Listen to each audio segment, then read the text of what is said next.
Welcome back, curious minds, to another deep dive.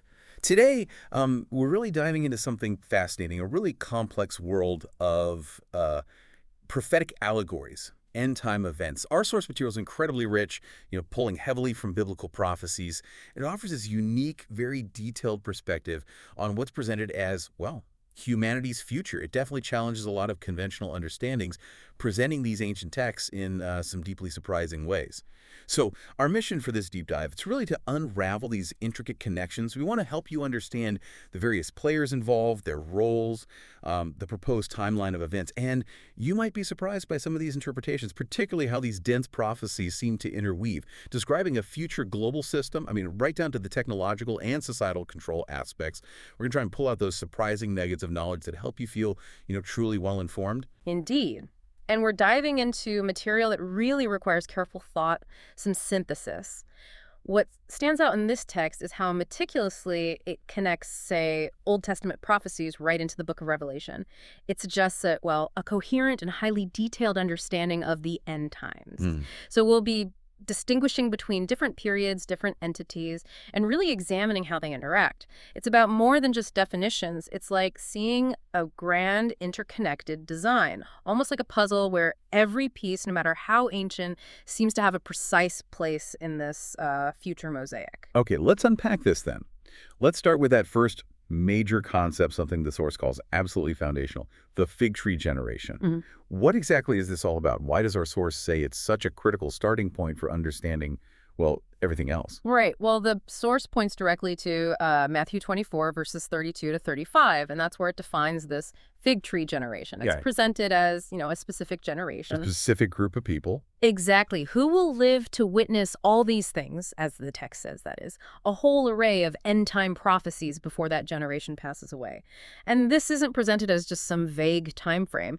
The text really emphasizes it as a clear, unmistakable marker. A marker for what, exactly? A profound sign indicating the closeness, the very imminence of these end-time events.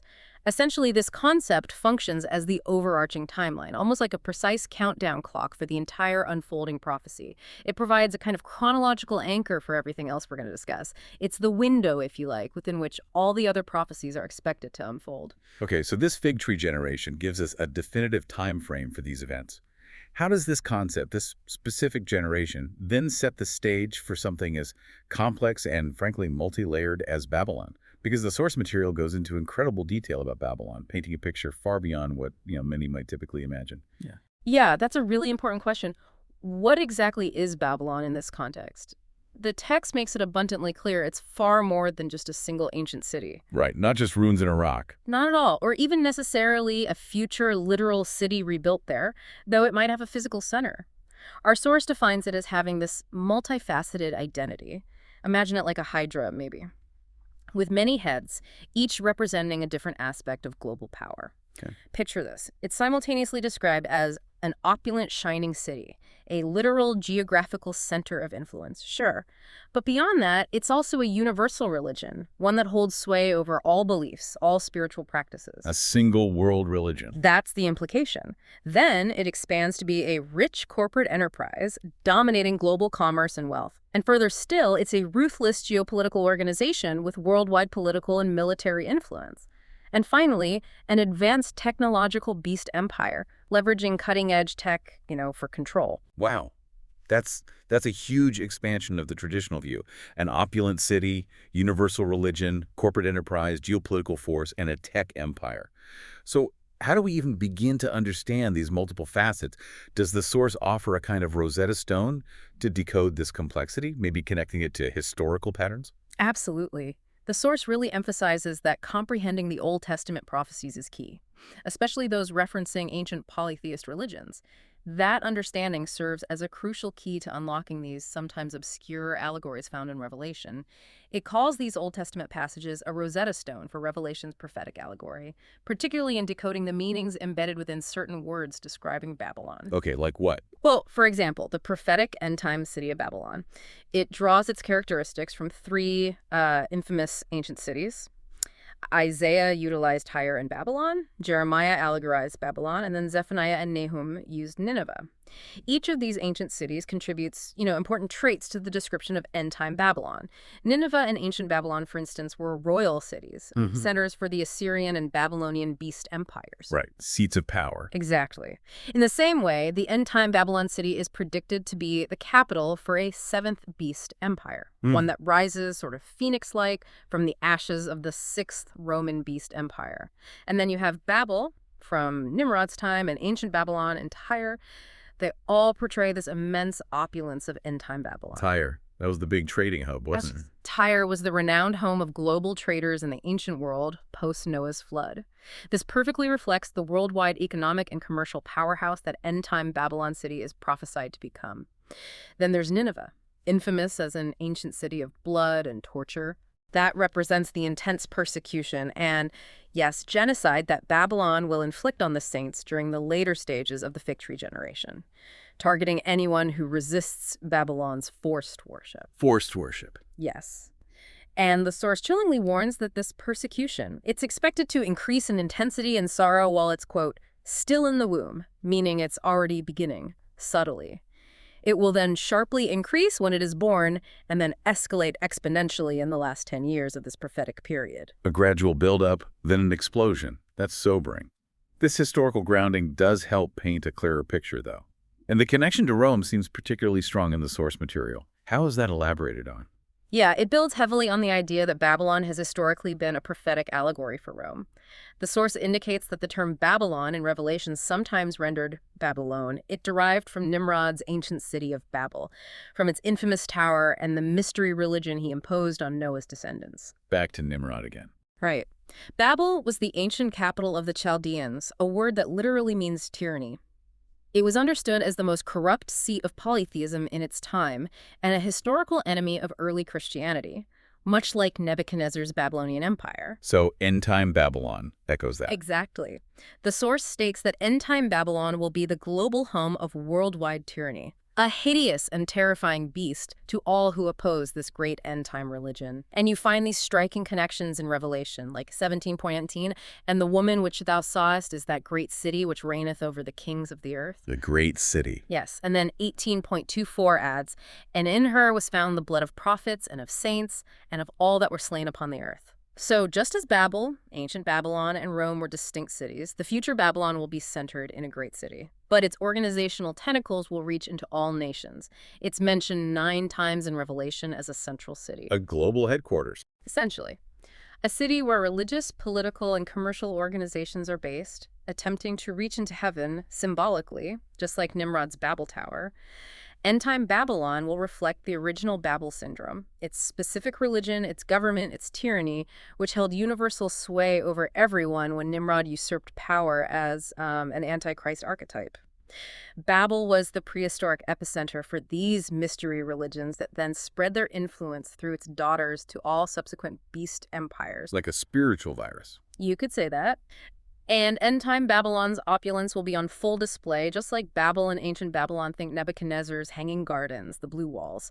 And the source argues that John's vision requires wisdom to discern that Babylon was an allegory for Rome back then, the seat of idolatry, enemy of Christianity, and that Babylon will once more sit on the 7 ancient mountain hills of Rome in the end times. That's Revelation 17.9. And here is the mind which hath wisdom. The 7 heads are 7 mountains on which the woman sitteth. 7 mountains. Yes. And this wisdom also included discerning Babylon's allegory for the great mother of harlots. Okay, that sounds like a deeply intricate, maybe even hidden connection. So what about the woman of Babylon herself? This figure is absolutely central to the allegorical description. What does she represent? And how deep do these allegories go into, say, ancient mythology? She's a profound and multi-layered figure, the woman of Babylon. She's depicted as a mother goddess in Revelation 17.4-5. But also, interestingly, as a betrothed woman, sort of like a virgin. A virgin? Yes, but also simultaneously a future widow at the time of her prophesied destruction. It's complex. This specific portrayal links her to a really striking image in Zechariah 5.9, where you see 2 female beings with stork-like wings. The source suggests these are angels taking a feminine form, symbolic of holy ones. Okay. Angels with stork wings. Mm-hmm. They're shown transporting wickedness, the concept itself, in an ephah, which is like a basket or a measure. Transporting wickedness. To Shinar. the ancient land of Babylon. This image is incredibly suggestive of a deliberate spiritual transfer. Wow. So these holy ones are taking wickedness to Babylon. Yeah, powerful and almost unsettling. Mm. What does it tell us about this woman figure who seems to be Babylon's spiritual embodiment? Well, it strongly suggests she's not merely a human queen, but something far more profound, possibly a powerful spiritual entity, like a watcher, maybe even a goddess.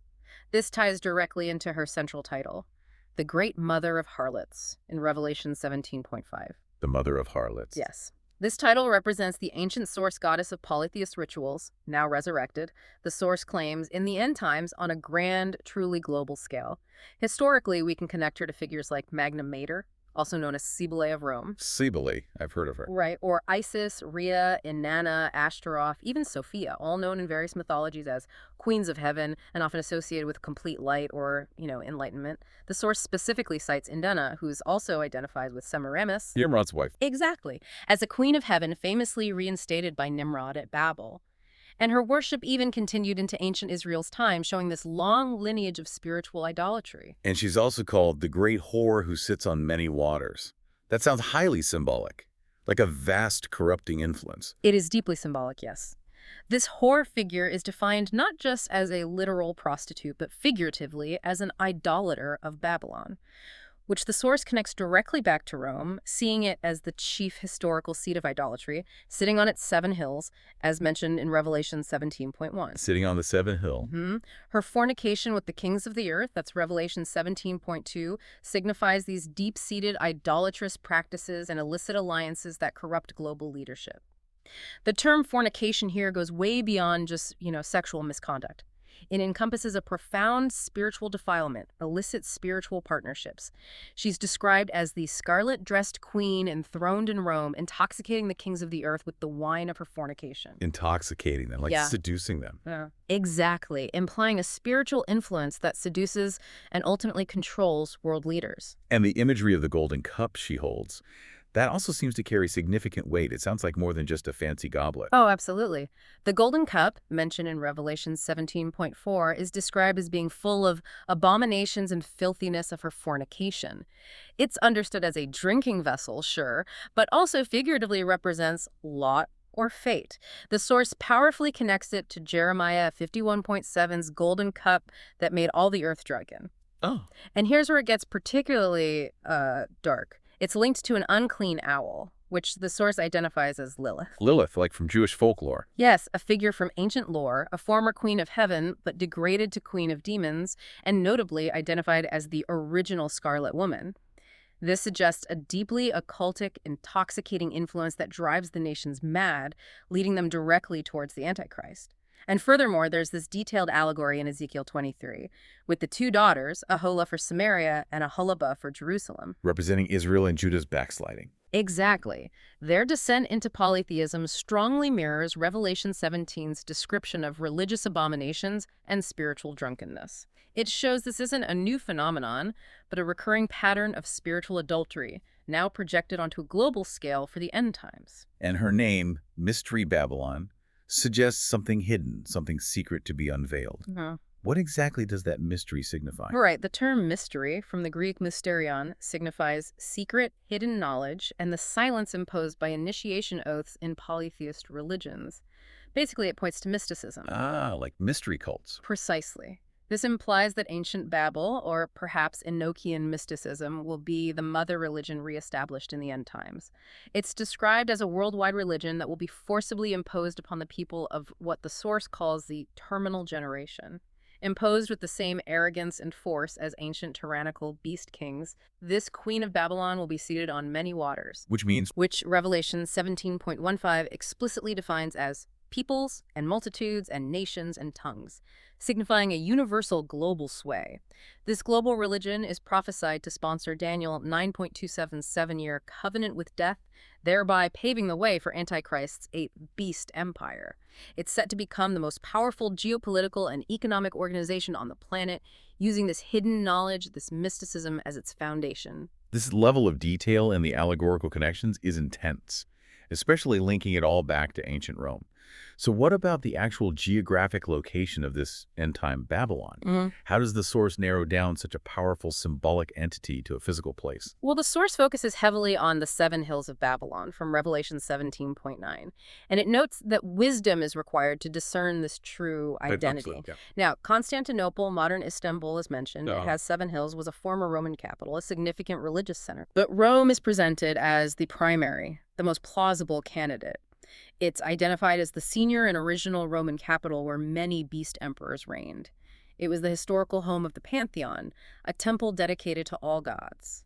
No other ancient seven-hilled city possesses the deep polytheistic mythos of Rome, or its equally renowned seven hills: Palatine, Aventine, Caelian, Capitoline, Escalian, Quirinal, and Viminal, collectively known as Septimontium. Septimontium. Okay. And the source particularly highlights the importance of Capitoline Hill.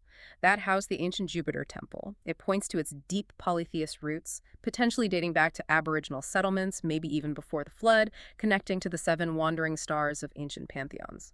So this isn't just about geography. It's presented as being about a spiritual lineage. That makes sense for historical Rome. But the Vatican isn't traditionally on one of those original seven hills, is it? How does the source incorporate that into this prophecy? That's a crucial distinction, and the source addresses it directly. Vatican Hill wasn't originally within Rome's ancient walls, no. But it was later incorporated by Pope Leo IV around AD 848-852. It's located on Vaticum Hill, named after the Etruscan town Vatica Vaticum, which was known for its polytheist prophecy. Vaticum, related to vaticination or prophecy. Exactly. Vatica or Vatica was an Etruscan and Hindu goddess, and the word Vatican itself derives from Latin and Etruscan roots. Vatic, meaning oracular or seer prophet, and canis, meaning old, wise, or gray terms often associated with ancient tribes and their prophetic practices. So the source indicates that the center for Catholicism is situated on this ancient Etruscan settlement, which historically housed a Cybele temple and temples to Apollo and Mars ruins from which the first St. Peter's Church was built in AD 324. A Cybele temple on Vatican Hill. Yes.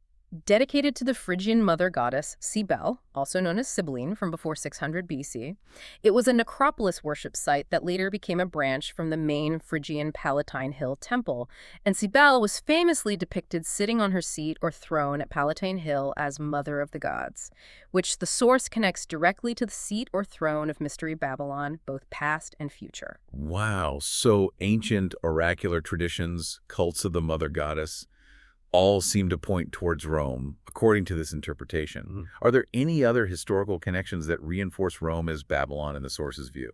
Yes, there are. During Hannibal's invasion back in 204-205 BC, the Romans famously consulted the Sibylline oracles, ancient oracular writing. Right, I've heard of those. Well, these oracles, the source notes, consistently equated Babylon with Rome in their prophecies. That adds significant historical weight to this allegory. The source provides excerpts which explicitly refer to Rome's future destruction as Babylon's downfall. Really? Like what? Well, one oracle states about the return of Nero, "For Hellas, thrice wretched, shall the poets make lament when the great and godlike king of great Rome breaks through the ridge of the isthmus. This king, terrible and shameless, shall flee from Babylon, hated by every mortal." Flee from Babylon, meaning Rome. That's the interpretation presented. Another oracle emphasizes the downfall.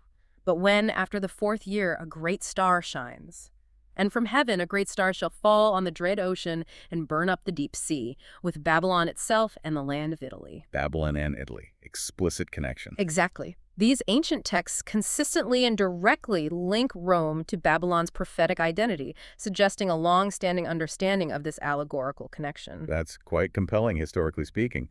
So given these deep historical and spiritual connections, what's the modern implication according to the source? How does all this ancient history translate into a future scenario? What are we looking at? Well, the source suggests that an infiltrated and corrupted Catholic religion and the Jesuit and Templar New Babylon, idolizing Mary in the mother goddess tradition, may be the initial entrance, renaissance, and epicenter for the scarlet-dressed woman goddess riding the scarlet beast of empires. Okay, that's a very specific and provocative statement. It is. It anticipates that if this interpretation holds true, the world religious center will be transferred to Rome's seven hills, specifically Palatine or Capitoline Hill, with Vaticanus Hill submitting as the Catholic branch within this universal umbrella religion. This implies a religious system that, on the surface might appear Christian, but is, at its core, deeply deeply rooted in ancient pagan mother goddess worship. A kind of spiritual Trojan horse. But that's one way to put it. It's a very specific claim, pointing to a deceptive religious front for a global power structure. This leads us directly then to the beast system. No. If Babylon is this universal religion and geopolitical force, what does this global organization actually look like? How does it function to control everyone? Right. Stepping back and looking at the broader context, Babylon's reach, as you noted, extends far beyond just religion. It goes deep into global politics and commerce, as described in Revelation 17.3. It's set to become incredibly opulent through its various enterprises. The source indicates that end-time Babylon will impose a futuristic commercial beast system designed to control every single person and organization worldwide through extracting tribute or progressive tax on all commercial transactions worldwide. And this tax, chillingly, is even framed as a measure to prevent the apocalypse and fund the promised utopia. Wow. A tax to save the world, funding utopia while controlling everything. That's the deceptive justification presented for its immense control over all financial transactions. That sounds like an inescapable financial web. What specific technologies are mentioned as enabling this truly unprecedented level of control? The source outlines a really formidable array of advanced technologies, things that Babylon, through its geopolitical alliance of 10 kings, will merge and deploy. These include things like artificial intelligence, quantum computing, digital cryptocurrency. Things we're hearing about now. Exactly. And quantum-capable digital medical and messaging technology, supposedly for disease prevention and extended life. It also mentions sophisticated gene and DNA altering and replication technology, advanced pharmaceuticals, nanotechnology, and blockchain merge surveillance technology. Blockchain surveillance. Yes. All of these capabilities, from digital passports and integrated medical history to social credit scores and digital currency, are envisioned as funneling through one core mechanism: implant technology. The implant. The mark. This is directly linked to Revelation 13.1 scene 17, describing the mark of the beast. This entire system is designed to be the platform Antichrist will inherit at the midpoint of the last 7 years, ensuring that, quote, no man might buy or sell save he that had the mark. It's portrayed as an all-encompassing digital and biological control grid. Okay, so the economic system is explicitly tied to a forced medical and digital identity system.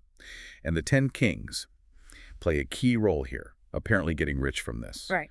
But how do sorceries fit into this beast system, especially in a modern technological context? That sounds almost archaic. Well, the 10 kings, representing these allied global powers, they will fornicate with Babylon's worldwide religion. Meaning they engage in these illicit alliances and spiritual idolatry, enforcing this spurious religion and its beast system. They do Babylon's bidding, ensuring that the end-time bloodline oligarchs and merchants grow immensely rich. Revelation says these merchants are the great men of the earth. And the source suggests that contrived catastrophes like engineered pestilences, maybe wars, will provide opportunities for these corporations to amass huge wealth. Crushing small businesses. Yes, severely diminishing small businesses and enriching only the elite. Now, what's particularly chilling is the source's emphasis on sorceries, as mentioned in Revelation 18.23. Right. The word used here is pharmakeia, which is transliterated into English as pharmakeia. Pharmakeia. Sounds like pharmacy. Exactly, and this term encompasses a wide range of meanings. Pharmaceutical medications, yes, but also spell-giving potions, poisoners, magical arts, even traditional sorcery. The source states that pharmaceutical oligarchs and leaders of commercial, professional, and research medical organizations will be among these great men of the earth, and that they will forcibly medicate the population in exchange for participation in the Babylon beast system. Forcibly medicate in exchange for participation. Yes, it implies a future where access to healthcare essential medications is tied directly to compliance with the global system, essentially a form of medical coercion. So pharmakeia isn't just about ancient magic potions. It's about forced medication and control through pharmaceutical means, in this view.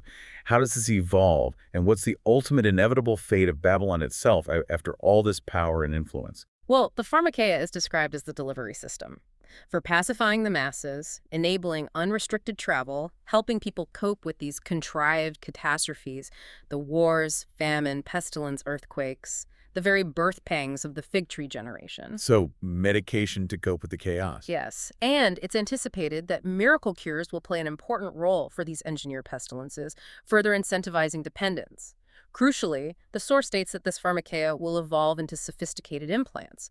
In preparation for the mark of the beast at the midpoint of the last 7 years, this creates a global demand for these advanced delivery systems because of the widespread scourges. Supply and demand, driven by catastrophe. Exactly. The addiction and dependency on this pharmakeia are highlighted as significant.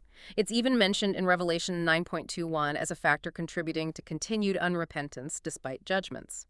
As for Babylon's fate, despite its immense power, it is prophesied to fall hard. The Seventh Empire's 10 beast kings, the ones who initially support it, will eventually grow intensely jealous of Babylon's immense power and wealth. They turn on her. They turn on her. This hatred, perhaps fueled by Babylon's covenant agreement protecting Israel, will drive them to conspire with Antichrist to utterly destroy Babylon. This destruction happens just after the midpoint of the last 7 years, specifically ushering in the full, undisputed reign of Antichrist. Babylon will be utterly destroyed by fire in one day. That's Revelation 17.16 and 18.8. Turning it into a desolate place inhabited only by demons and foul spirits, as detailed back in Isaiah 13.19-22. Destroyed by fire. How? The source even speculates it could be literal, caused by some form of weapon of mass destruction, perhaps nuclear, or maybe figuratively by a destroying wind, which can refer to an evil angelic spirit. This implies Antichrist's intimate connection with Azazel, Apollyon, or Abaddon figures identified as destroyers. Antichrist himself is defined as the Eighth Empire, yet paradoxically of the Seven, and prophesied to ascend from the bottomless pit, implying a reemergence of past evil and power. Okay, this is a lot. And it brings us to another major section of prophetic imagery, the Four Horsemen of the Apocalypse. How do these writers fit into this grand scheme? And what surprising insights does the text provide about them? Especially that very first writer, the one on the white horse. Right, the horsemen. A crucial point here is how the source ties the opening of the 7 seals, that's in Revelation 5.9, to the very beginning of the last 7 years, specifically when Daniel 9.27's covenant is confirmed. So the seals open right when that covenant is signed. That's the timeline presented. It sets a clear chronological marker, emphasizing that these events are precisely timed. The source also stresses that Revelation's prophecies themselves will be manipulated and reimagined in the end times to deceive people. First by Babylon, then by Antichrist. So misinterpreting their timing or conflating different events opens the door to these deceptions. Okay, so timing is critical. Let's look at the white horse then. Revelation 6.1-2. What are the surprising insights here? This is where it gets really interesting, yeah. The rider of this white horse, often translated as he or him, but the original Greek, autos, is a reflexive pronoun. It can mean him, but it can also signify a baffling wind or air. Wind or air, not a person. Exactly. This suggests the rider is not human, but rather a powerful, non-human entity, quite possibly an angel. The source connects this to the 4 horse-drawn chariots back in Zechariah 6, whose riders are explicitly identified as the 4 spirits of the heavens, angels who go forth from standing before the Lord. So the first rider isn't a human conqueror, maybe not even Antichrist directly, but a non-human entity, an angel. And the symbols he carries, the bow and the crown, they also have very specific, maybe unexpected meanings, according to this source. Yes, and this is critical to understand the deception. The bow, from the Greek word toxin, is only mentioned once in the New Testament, right here. And it's not defined as a weapon of war, like you might assume in a military context. Not a bow and arrow. No. Instead, it's defined as the simplest of fabrics. And it derives from a root word, tikto, meaning to bring forth, bear fruit, or the travail of a woman giving birth. Giving birth, not conquering. Exactly. It shifts the interpretation away from military conquest to something more akin to a birth or a creation. It suggests this first rider isn't conquering through overt conflict, but deceptively birthing a new global system, a subtle, almost natural-seeming emergence of control. Wow, and the crown. The crown, or Stephanos, isn't necessarily a kingly crown like a diadem. It's an honorary wreath, a garland for victors, or a mark of royalty or specific bloodlines often associated with gods. It's specifically linked to Apollo's laurel wreath, made from Daphne, and is associated with specific historical bloodlines like the Habsburg and Lorraine dynasties, implying a royal or divinely appointed lineage. Yeah, so the ball is about birth creation. The crown is about lineage or honor. What does that mean together? When you combine bow and crown, the interpretation offered is profound.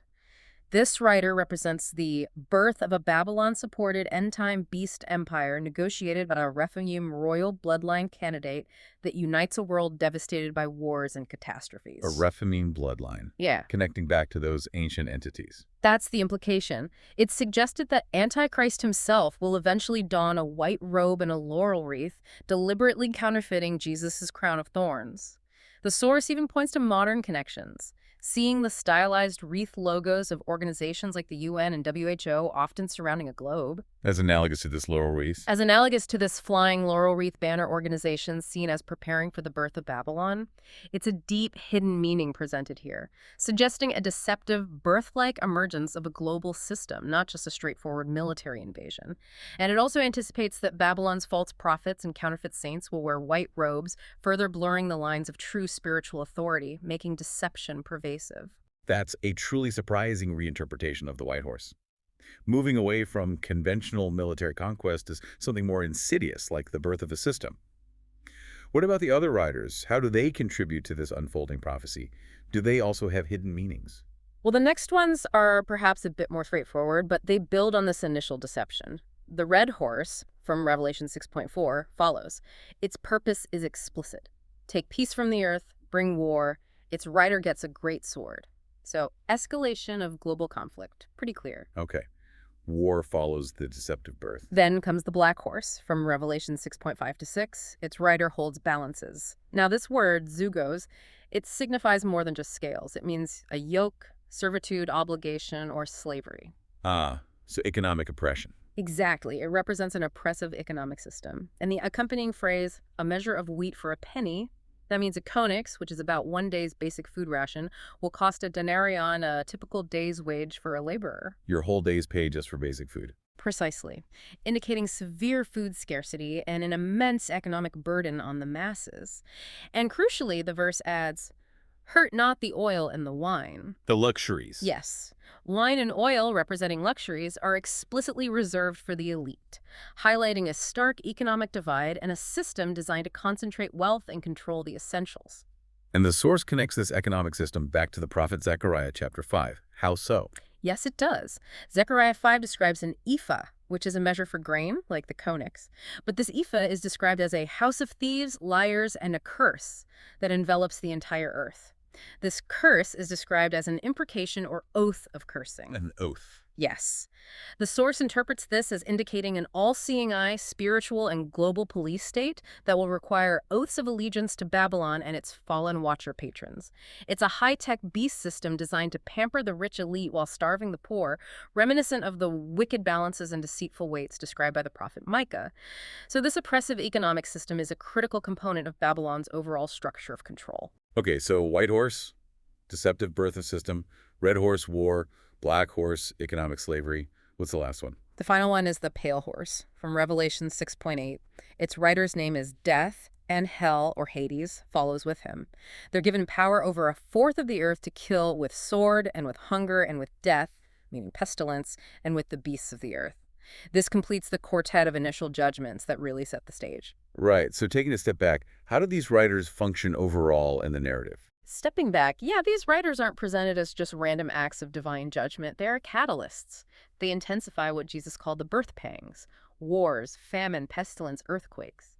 These calamities are designed, according to the source, to convince people that drastic correction is needed, that the old ways aren't working, thereby setting the stage for Babylon's rise and the establishment of this new Babel. The increasing sorrows, famines, pestilences, they're presented as part of a calculated plan to push humanity to demand a new world order, paving the way for Babylon to negotiate its covenant with death, which then allows the Antichrist to begin his ascent to global power. This raises another really important question. The source dedicates significant attention to defining tribulation and wrath separately. Why is this distinction so crucial for understanding the end times? And what are the specific chronological differences between them? Seems like people often use them interchangeably. They do, and discerning this distinction is presented as absolutely key to understanding end-time chronology. Conflating them leads to significant confusion about who experiences what and when. The source is very precise here.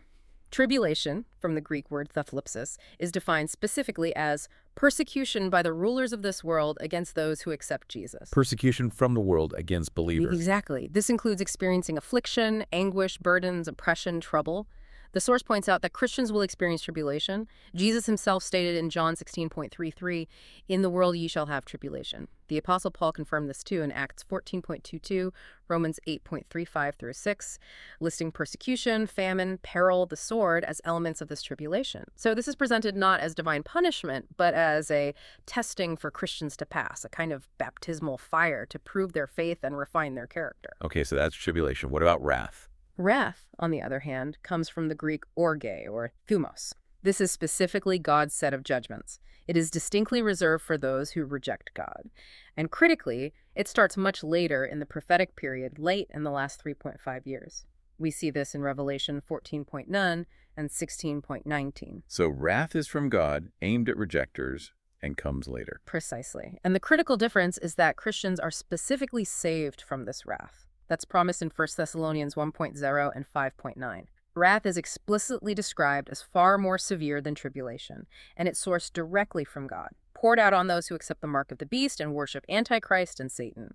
This wrath is reserved for the last year of the final 7-year period, described as the day of recompense for iniquity, a time of direct, intense divine punishment. Okay, that distinction is clear. Christians endure tribulation from the world, but are saved from God's wrath. How does the source break down the chronology of this suffering then? It seems like there are multiple escalating phases of tribulation leading up to that final wrath. Yes, the source outlines distinct phases of tribulation, each increasing in intensity leading up to the final wrath period. First, there's what it calls a pre-7-year tribulation. This is described as maybe a 3-year period of persecution before the final 7 years really kick off. This is less severe than what's to come, but it's part of the sorrows Jesus spoke of, maybe like the 10 days or 10 years of tribulation mentioned for the Smyrna church in Revelation 2.9.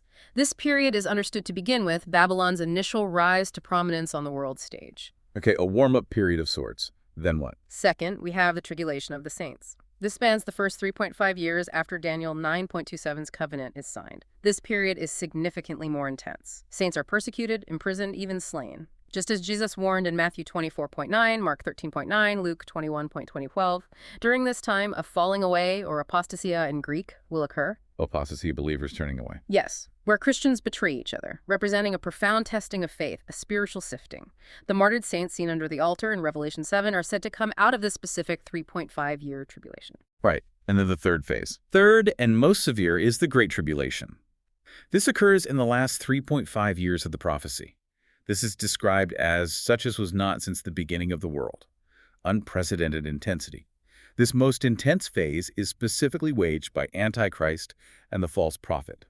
It's the peak intensity of the birth pangs, and it begins shortly after the abomination of desolation is set up in the temple. This is the period of truly unparalleled global distress. Okay, that makes sense chronologically. Pre-7 years, first 3.5 years, tribulation of saints, last 3.5 years, great tribulation, followed by God's wrath. But what about the hour of temptation mentioned in Revelation 3.0? How does that fit into this precise timeline? Is it another phase of tribulation or something distinct? The hour of temptation, or parasmos. That's a very specific concept, and our source clarifies it as distinct from the general tribulation. It's described as a test sent by God to prove faith that occurs after the abomination of desolation, and it coincides specifically with the forced implementation of the mark of the beast. Okay, so it's tied directly to the mark. Yes.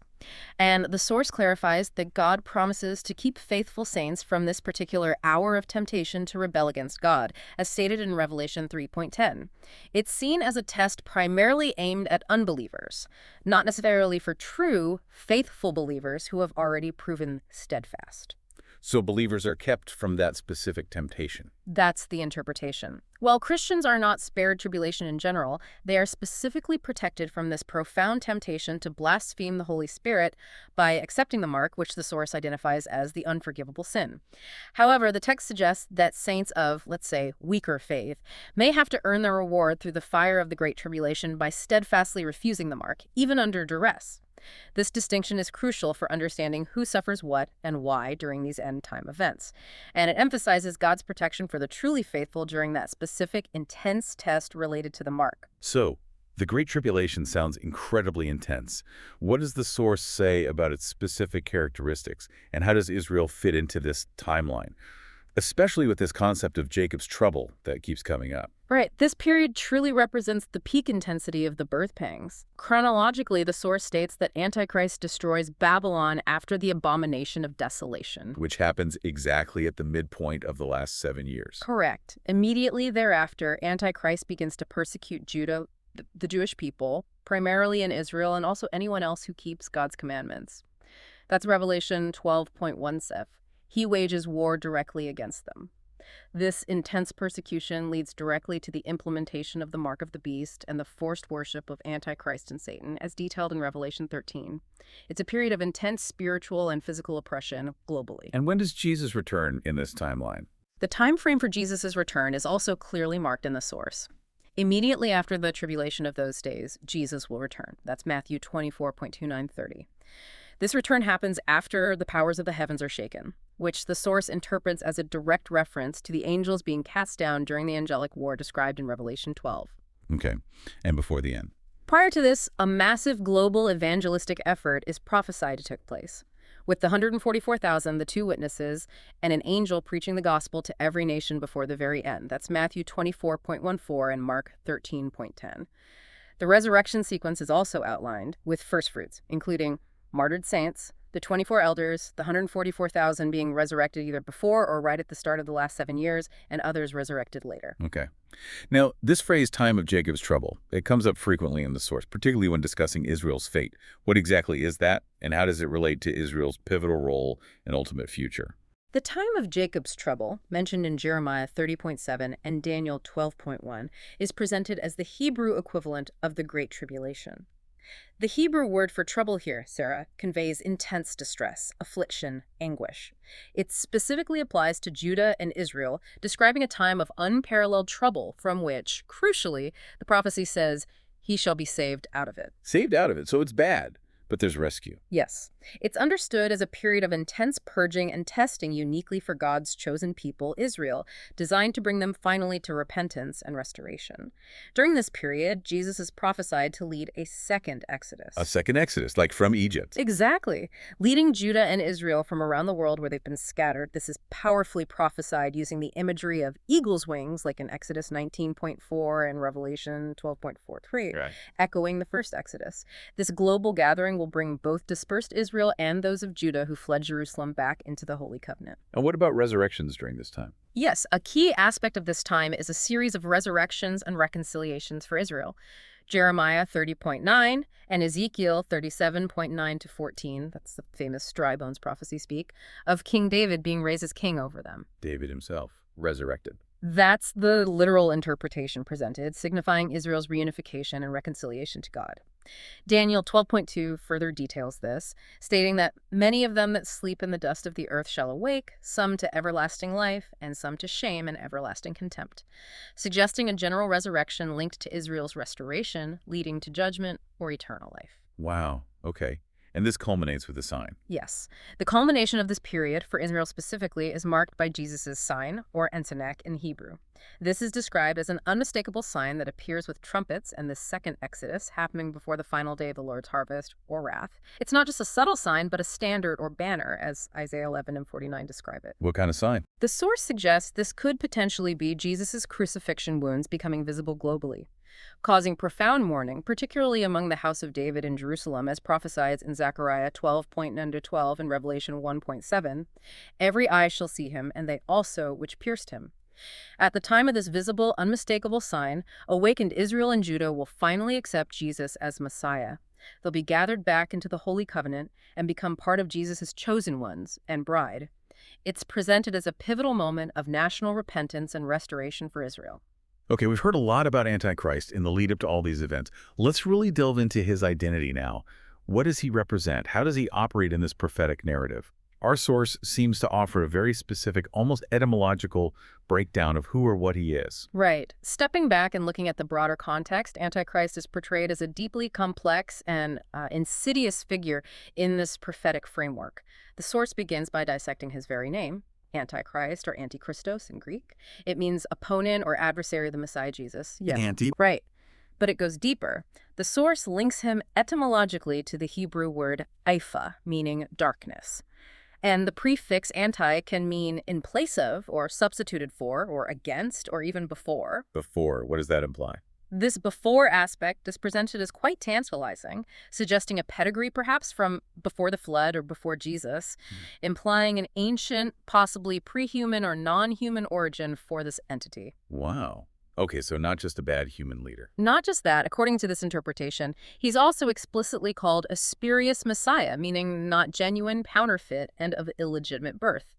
A term often associated in the source with the Rephaim and Nephilim, implying a connection to ancient giants or fallen angelic beings. Counterfeit with a potentially non-human lineage. Yes.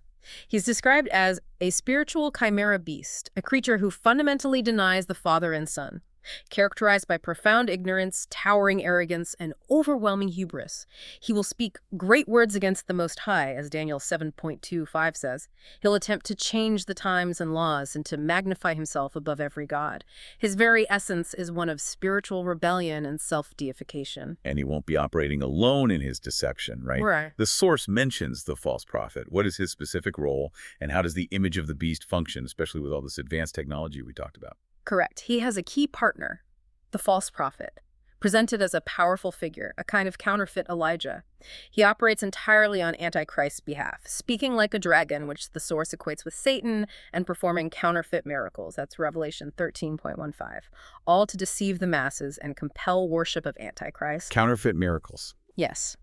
And his key creation, a central piece of this end-time system, is the image of the beast. From the Greek word icon. This is described as a technologically advanced likeness or statue, mentioned in Revelation 13:115. This image is engineered to, quote, speak, think, and have the power to enforce the worship of Antichrist. Speak and think, an AI statue. That's exactly the implication. What's truly astonishing about this image is that the false prophet is said to give it life, or pneuma, spirit breath, causing it to become a sentient-like being. It becomes an oiketerion, a dwelling place for demonic spirits that control artificial intelligence and other advanced technology. Haunted AI. Essentially. This echoes ancient talking idols, or teraphim, which were believed to house spirits and were consulted for advice, like Nebuchadnezzar's golden image or Rachel's stolen teraphim from Genesis. These ancient teraphim are rooted linguistically in Rapha, the Hebrew word for Rephaim and evil spirits. So the source suggests the end times will see a high-tech return of these teraphim, with the image of the beast being a central, powerful, and talking idol, enabling profound deception. And this image will enforce the dreaded mark of the beast. How is that mark described in the source? What is its true function and spiritual impact? It sounds like it's way more than just an identifying tattoo or chip. Oh, much more. The mark of the beast, or charagma in Greek, is indeed the ultimate means of control and deception in this framework. It's described not just as a casual identifier, but as a scratch or etching, as in a stamp or badge of servitude, a branded mark of ownership, a graven, sculptured figure of idolatry. A brand of servitude. Yes. Functionally, it will be a highly sophisticated implant system, acting as a digital portal to deliver perpetual healthcare pharmaceuticals, vaccines, bots, supplements, and enabling access to global commerce, communication, and a 24-hour surveillance and social credit system. This entire infrastructure, powered by AI, quantum computing, digital currency, advanced genetic and subatomic tech, will be funneled through this implant, making it inescapable for participation in society. But what about the spiritual impact? That sounds like the core of it. Absolutely. Its impact is far more than just physical or economic. The source states it will embed a legally binding title of ownership and blasphemy upon the hearts and within DNA, genes, and blood types. Embed blasphemy in DNA. How? Through what the source calls a divine essence, referred to as the Atman, or Christo-consciousness. Accepting this mark, according to the source, requires an oath of loyalty to Antichrist and Satan, effectively blaspheming the Holy Spirit, which is identified as the unforgivable sin. This oath to the Mother Goddess Spirit, Sophia or Atman, will be a profound, willful rejection of God. And what does it promise in return for this damnation? In return, the mark promises perpetual healing, immortality, and unlimited knowledge, the very promises of godhood, the ultimate deception, echoing the serpent in Eden. So the mark is a physical control mechanism with a devastating spiritual consequence, promising godhood. Where does Antichrist himself come from, according to this? And what powers him to wield such authority? The source describes Antichrist as the eighth empire, yet paradoxically of the seven. and destined to ascend from the bottomless pit. That's Revelation 17.8 and 11. Ascend from the pit, like a demon. That's strongly implied. It also suggests a counterfeit resurrection. Perhaps after receiving a mortal head wound that appears to heal, mimicking Christ's resurrection and deceiving many, he will be raised like Moses' serpent, the seraphim, offering a false promise of godhood to those who follow him, a direct perversion of divine truth. And his power source. Directly attributed to the dragon, which is identified as Satan, and also to the 10 kings of the beast empire who give him their power for a time. The source also links his power to Azazel, Apollyon, or Abaddon, the angel of the bottomless pit, identified as the son of perdition. Like Judas Iscariot. Yes, connecting him to figures like Judas, into whom Satan entered. The source also connects Antichrist to historical Antichrist archetypes. Nimrod of Babel, Nebuchadnezzar, who made that golden image for worship. Even Alexander the Great, described prophetically as a rough goat or satyr, a term connected to Azazel. This portrays Antichrist as the culmination of ancient evil, drawing profound power from demonic forces and embodying the tyrannical archetypes of the past, making him a truly formidable, deceptive, and spiritually potent adversary. Okay, so Antichrist rises, maybe fakes a resurrection, takes credit for averting some disaster, this counterfeit Armageddon you mentioned, and then what? What does his actual reign of terror look like on a daily basis for the world's population, according to this source material? Right. What stands out here is the sheer audacity and the scale of the deception during his reign. It's described as a period of extreme tyranny, relentless persecution, widespread genocide, pervasive corruption, forced worship, and wickedness of every conceivable kind. He rises by taking credit for saving the world from this counterfeit Armageddon war, which the source links to prophecies in Ezekiel 38-39, Joel 1-2, and Revelation 9. His rule is prophesied to continue until the appointed time when he himself faces desolation at the true Armageddon. And he maintains control through Deception, initially. He will present himself deceptively, promising peace and safety, as 1 Thessalonians 5.3 mentions, but instead bringing sudden destruction. This deceptive facade is crucial to his rise in control. He is described as the apex of the terrible one's narcissism, arrogance, and pride, embodying the haughtiness of the terrible mentioned in Isaiah 13.1 and 29.2 over.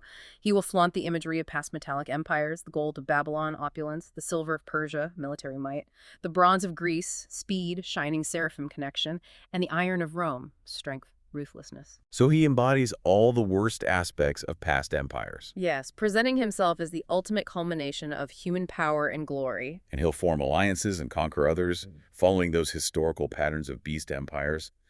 But what about his interaction with the temple in Jerusalem and this mysterious god of forces he's said to honor?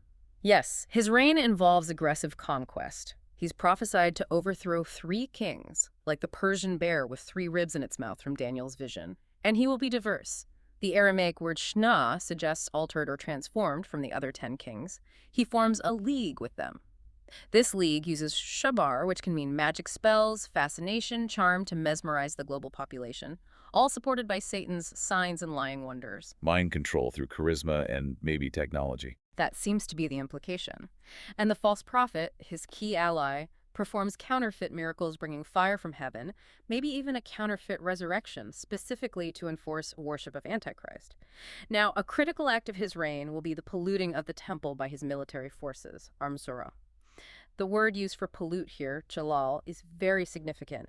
It implies more than just defiling a place. It means to break sacred vows, violate, profane. Like breaking the covenant. Exactly. It's the same kind of word used to describe Nimrod's own path to becoming a mighty one, or Gibor. This suggests Antichrist's actions are fundamentally about spiritual corruption, not just physical damage, and possibly involve a spiritual physical transformation within himself, connected to polluting the holy place. Furthermore, Daniel 11.38 says he will secretly honor the god of forces. The god of forces, who's that? This is identified in the source as likely Satan and or Azazel, a foreign god, Neka Eloah, one not previously worshipped or known, kept secret even during his reign. This foreign god might even be Satan's partner goddess Leviathan, adding another layer of deep occultic power behind his throne. Wow. Okay, so this is a highly centralized, ruthlessly enforced, deceptively presented, and secretly satanic global regime.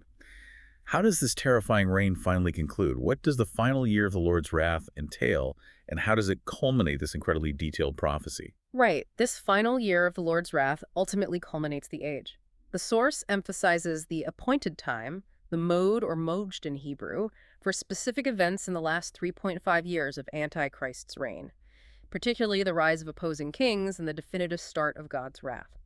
Remember, this wrath is God's specific set of judgments, reserved exclusively for those who have rejected him and taken the mark of the beast.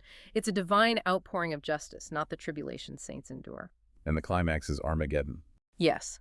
The climax of this period is Armageddon, referred to in Revelation 16.1 seat as Harmaut Maud, understood in the Hebrew tongue.